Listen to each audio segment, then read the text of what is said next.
Добрый день, Алсим Шаназарович. У вас день, у нас в Минске утро.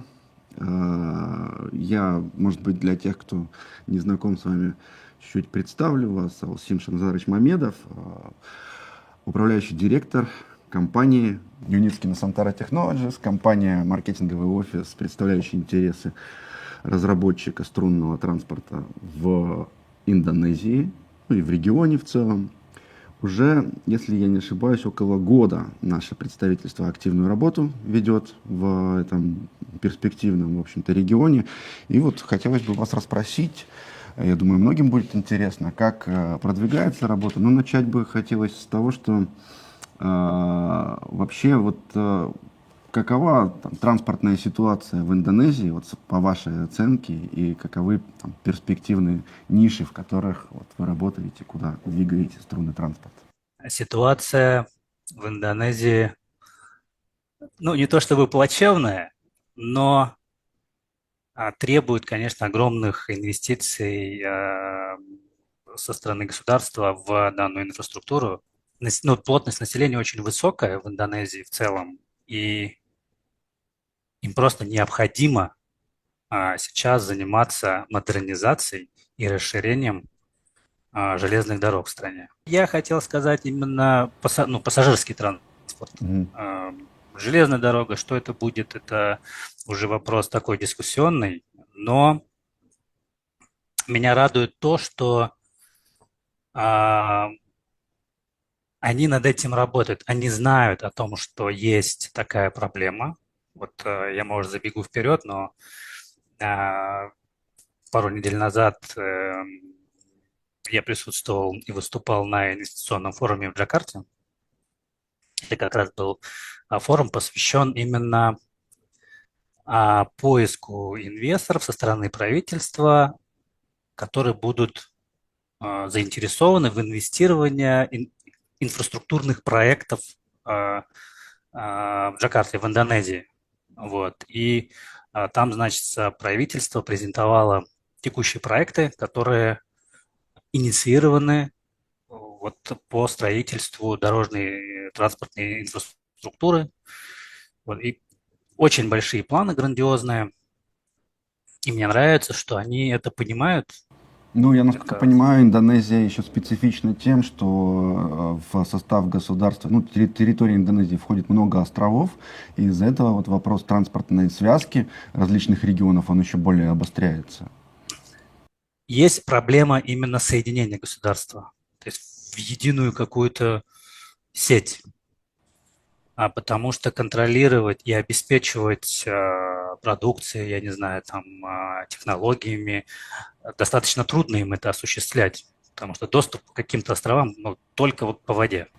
Мгм. Строить мосты– очень дорогое удовольствие, поэтому, да, они это понимают и ищут решения, которые бы им, собственно, помогли для достижения вот их таких целей. Ну, здесь как раз у нашей компании есть решение, которое вы наверняка обсуждали, к этому чуть позже, наверное, обратимся.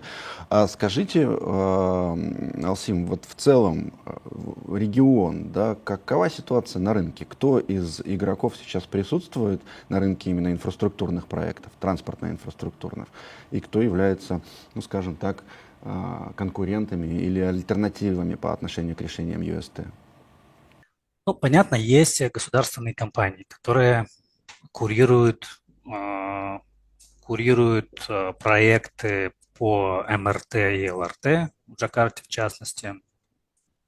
Там а, разные компании в свое время участвовали в тендере по строительству этих линий. Если я не ошибаюсь, это было и Япония, и Южная Корея. Вот. Сейчас на текущий момент я знаю о том, что есть такая одна китайская компания, CRC. Она уже построила линию высокоскоростного железную дорогу, ВУШ называется, от Джакарты до Бандунга. Как бы контракт был G2G, скажем Мгм. так. Это не Государство с совсем, государством. да, это Да. не совсем частный сектор, потому что компания построилась за кредитные деньги Китая, а, и тем самым как бы государство Индонезия с Китаем подписали долгосрочный кредит Мгм. на 90 лет. Мгм. Вот, Ну, это как раз и тот случай, когда поставщик технологии выступает и полностью инвестором, да, в да, строительство проекта. да, и Китай, он в этом регионе так и работает. Ну, во Он, многих регионах так ну, работает. да, Да. наверное, во многих, но точно могу сказать, что в Индонезии они так работают. Ну и также, конечно, корейские, южнокорейские компании присутствуют, Мгм. Япония присутствует. Ну, вообще, то, что вы сказали, вот китайская компания CRC, это, наверное, не только наш конкурент, это конкурент в том числе и железнодорожных компаний, и, как правило, поставщиков канатных дорог, поскольку хотя бы CRC, насколько мне известно, это крупнейший в мире вообще производитель железнодорожного состава подвижного. Все так. Да, они очень много инвестируют в Индонезию. Есть высокий соблазн работать с CRRC, так как это говорится, а, утром стулья, вечером деньги. Они сперва строят, потом просят деньги. Ну, мудрый азиатский дракон, да, Да, такой. Ну вот большие такие, да, большие игроки, большие ребята. Есть наверняка кто-то и поменьше. Вот про канатные дороги в Индонезии можете сказать пару слов? Ведь это же тоже, скажем так, внешне очень похожее решение, да и рыночная ниша, она где-то пересекается с тем, что предлагаем мы. но мы же понимаем, что канатная дорога – это не общественный транспорт, она быть не может.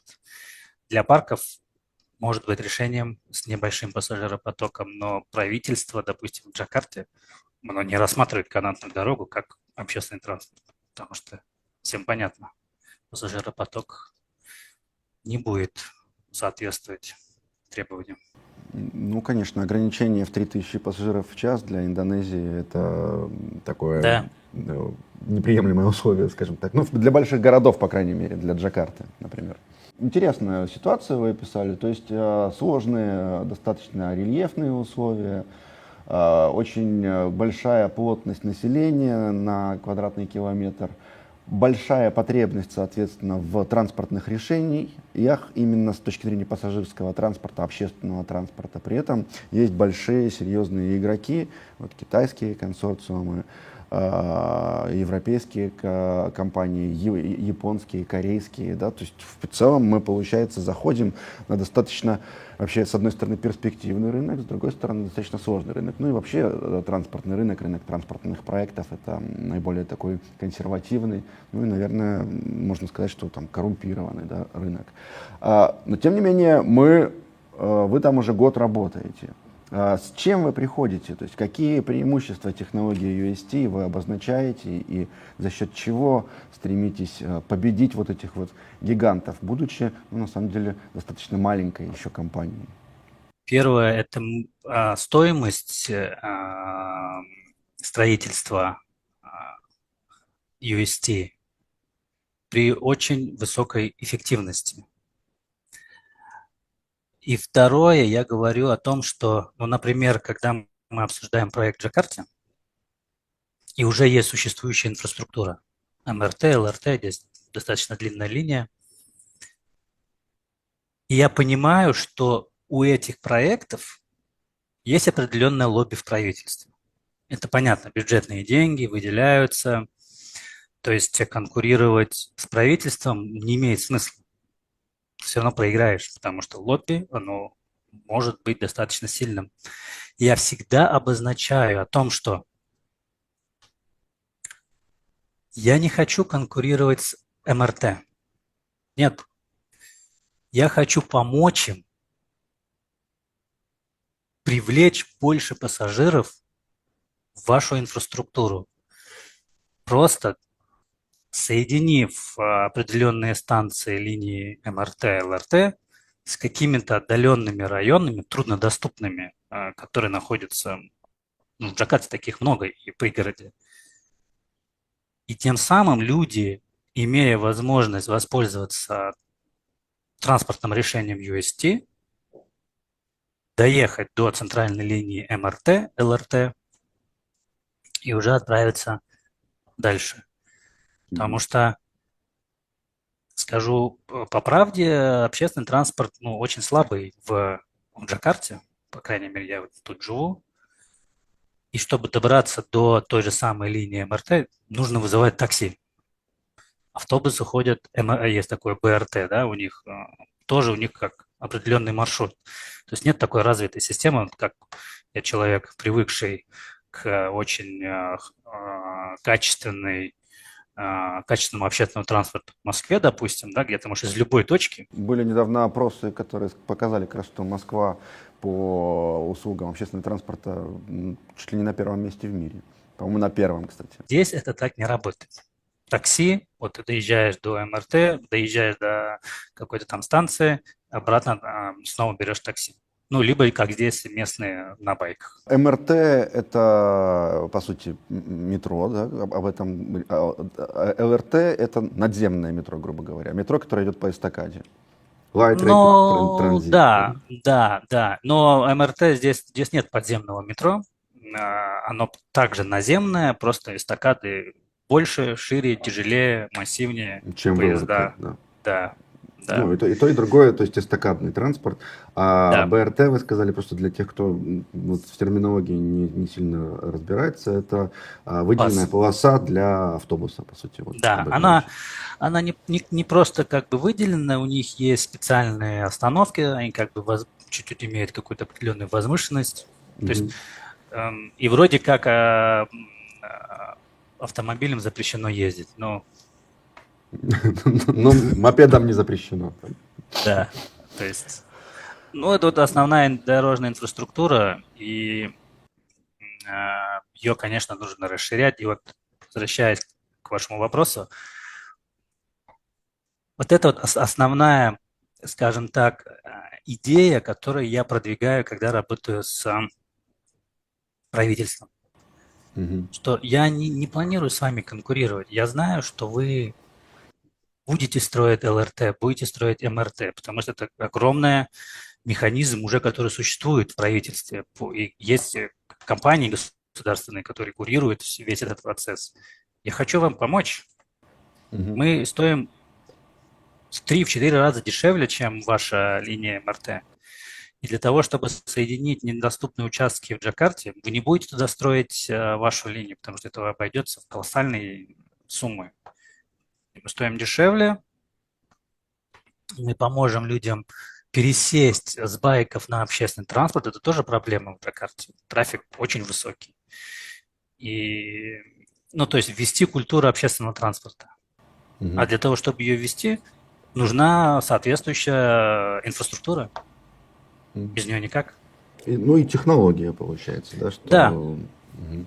да. Ну, кстати, вот я знаю, что вот МРТ и ЛРТ, которые, ну, то есть, по сути, эстакадный транспорт общественный, который есть в Джакарте, он недозагружен. То есть вот эти линии построены, но именно из-за того, о чем вы говорите, из-за труднодоступности станций и отдаленности их от многих районов, люди предпочитают пользоваться персональным транспортом. А это, ну, нагрузка на дорогу увеличивается, и транспортный коллапс создается. Там любой может посмотреть в интернете картинки, как это все происходит, когда вот достаточно хаотичное и очень плотное движение. Здесь оно как бы все взаимосвязано.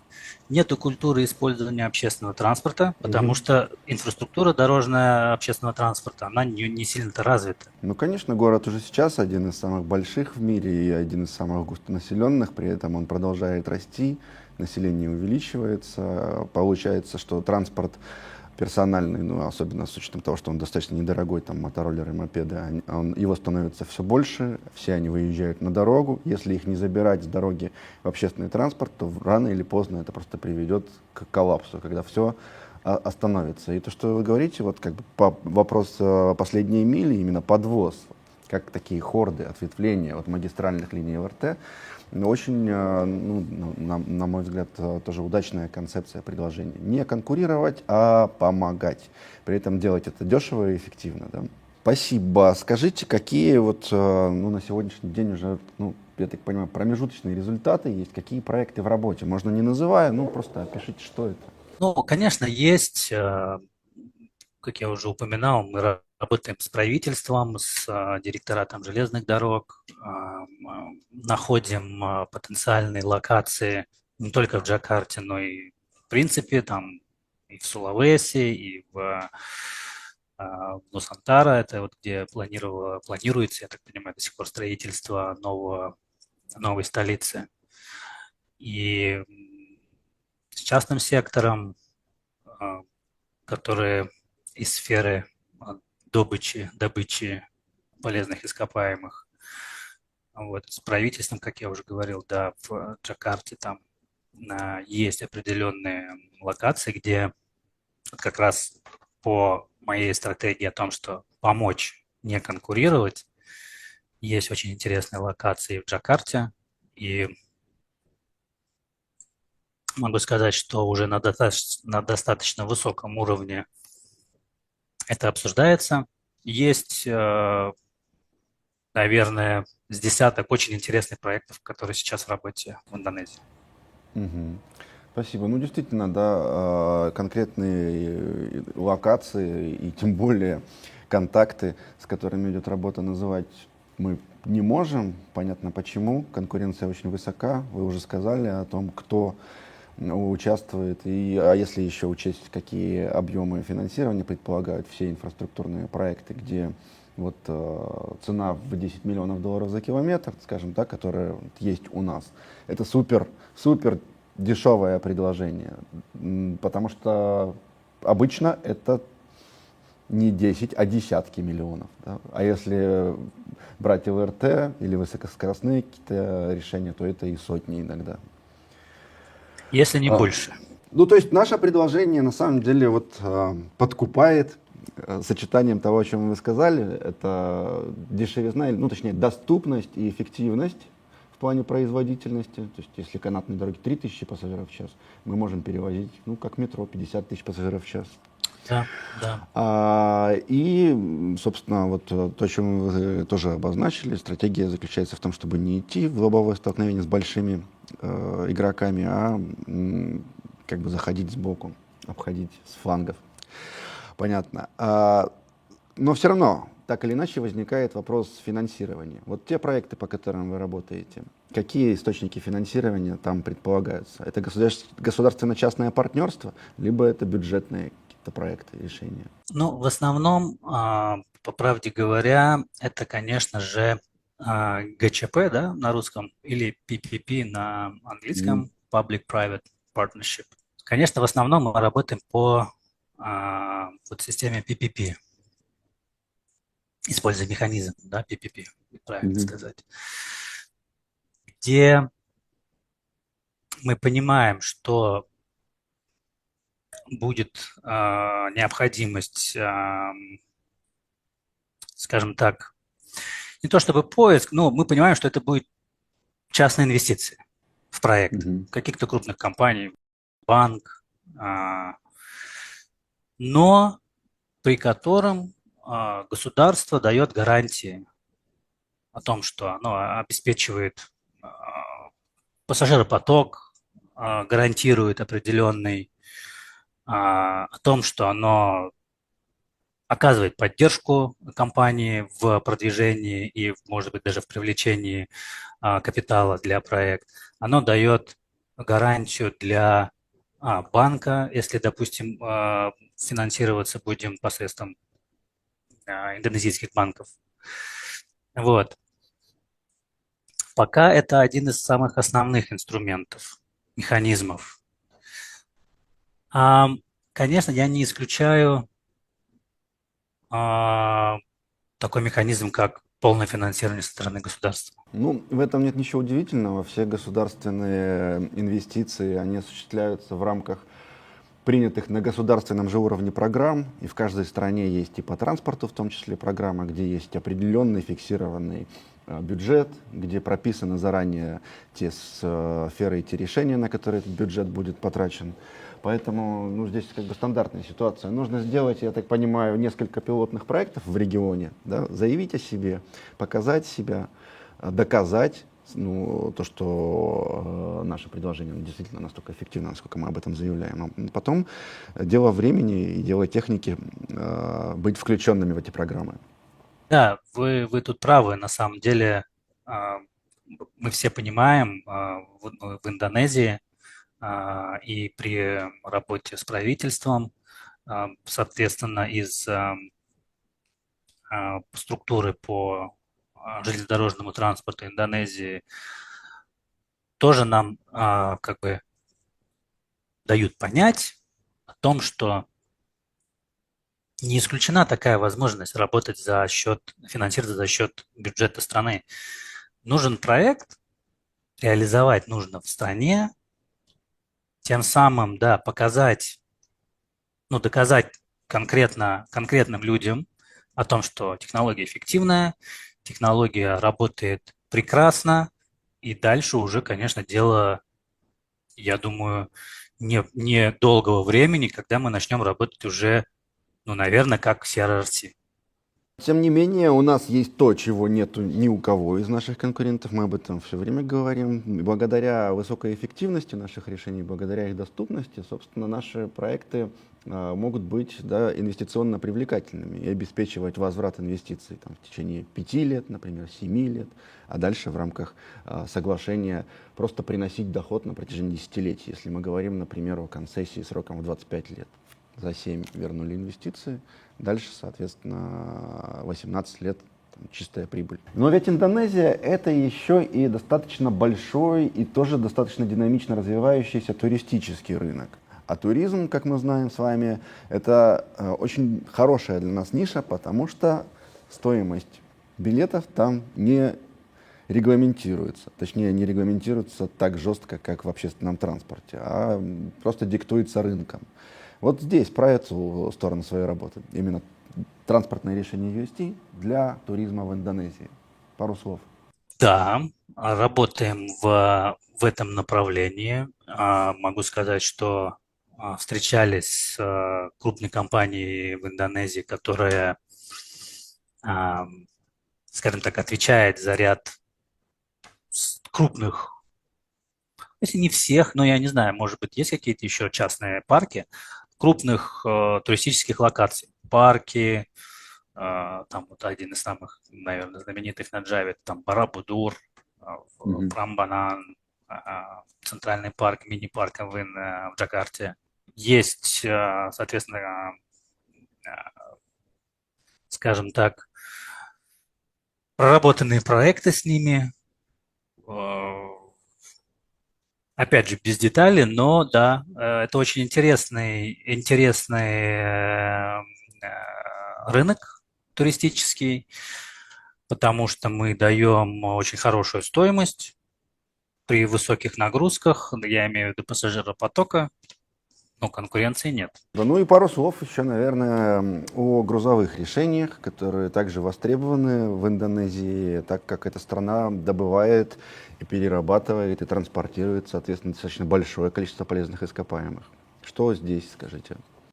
Работаем. У нас были достаточно хорошие встречи с компаниями, которые занимаются именно, как это сказать, ну, порты контролируют Мгм, мгм. в стране. Были встречи с компаниями, которые занимаются добычей ресурсов. Работаем в этом направлении, готовим решения с использованием грузовой линии, с использованием технологии UST для грузовых перевозок. Сейчас вот мы работаем как раз в направлении о том, чтобы найти новые, допустим, компании, которые начинают разрабатывать новое месторождение, чтобы Мгм. зайти сразу же туда с нашим решением. Там, это может быть и грузовая линия, это может быть и конвейерная линия по транспортировке прям непосредственно из места добычи до какого-то места хранения, да. То есть, ну, работа ведется, цель как бы понятна. Тут главное, что кажется, что, во-первых, эти новые месторождения осваиваются, новые порты строятся, ну, по крайней мере, один порт сейчас точно у нас в работе находится. А во-вторых, здесь, мне кажется, время работает на нас, потому что, ну, такая аналогия как бы возникла с домом, у которого вот прохудилась крыша. И это транспортная ситуация, которая все усугубляется, усугубляется, усугубляется. Я даже могу сказать более, что, ну, больше, что в Джакарте строить новые дороги негде. То есть очень плотная застройка для того, чтобы государство смогло как-то расширить существующее, это практически нереально. Это нужно компенсировать людям просто огромный кусок земли Мгм. занимать и им компенсировать. Они это понимают, поэтому Джакарта – это узкие дороги везде, ты куда бы ни поехал, это вот такие вот однополосные дороги. Ну, здесь приходим на помощь мы с тем, Да, что есть внеуличный транспорт. да, Поднимаем да, потоки на второй уровень над землей, над не землей. занимаем дорогу. Алсим, спасибо за то, какой подробный рассказ. Вот обозначьте еще вот в финале так вот, это как вы видите вот, задачи индонезийского офиса вот, на ближайшие, условно говоря, там, полгода-год.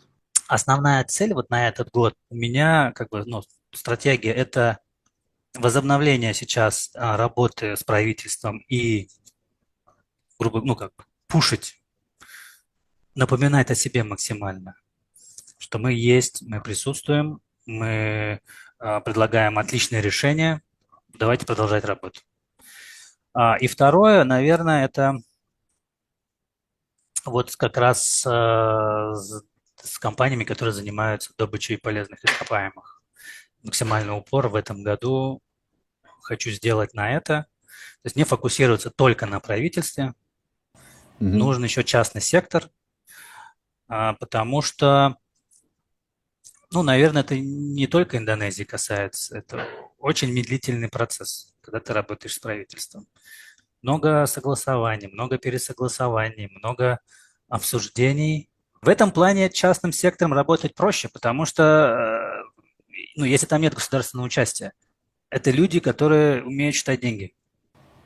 Мгм. Если когда ты работаешь с правительством, понятно, у них есть бюджеты, они уже были составлены, может быть, там заранее, да, уже расходы какие-то. То есть они, конечно, заинтересованы в экономии, но в целом у государства, как правило, деньги есть.